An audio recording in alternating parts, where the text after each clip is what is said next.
Let's welcome to the stage and hear from Redvers Davies on how to build everything. Thank you. Good evening, everybody.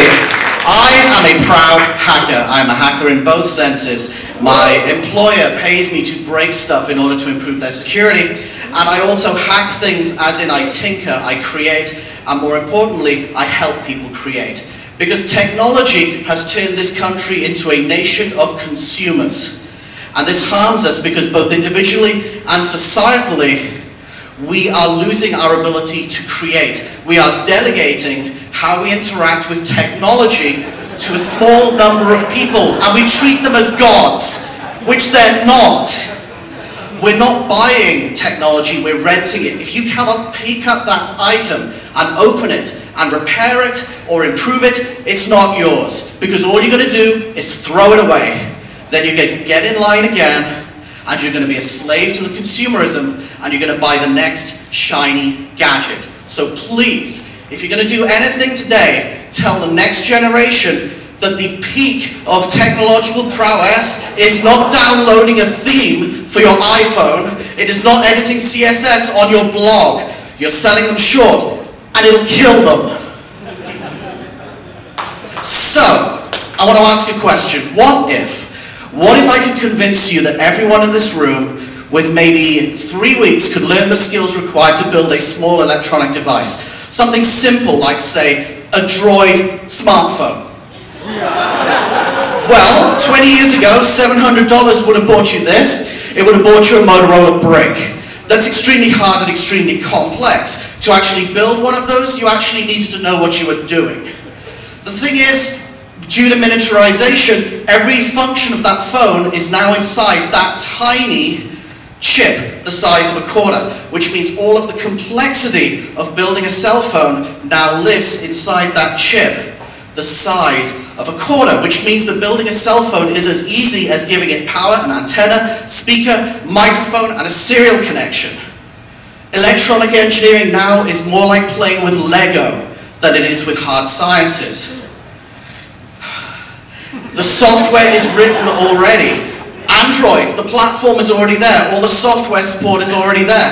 All of the designs are free and open. The manufacturers give all this stuff away because they want to sell millions of the product. The key to this is that they will literally give it away. You go to their website, you ask for free engineering samples, and they will ship it to you for free. The products are free. The software is free. The shipping is free. $35 will buy you a Raspberry Pi. That is a small single board computer. It has USB, it has 1080p, it literally HD and gigabit Ethernet. You now have gigabit Ethernet on your cell phone. There's a couple of skills you'll have to pick up on the way. You know, you'll have to learn how to do some PCB design and some PCB etching, but honestly, for the kind of stuff we're talking about, only a couple of days.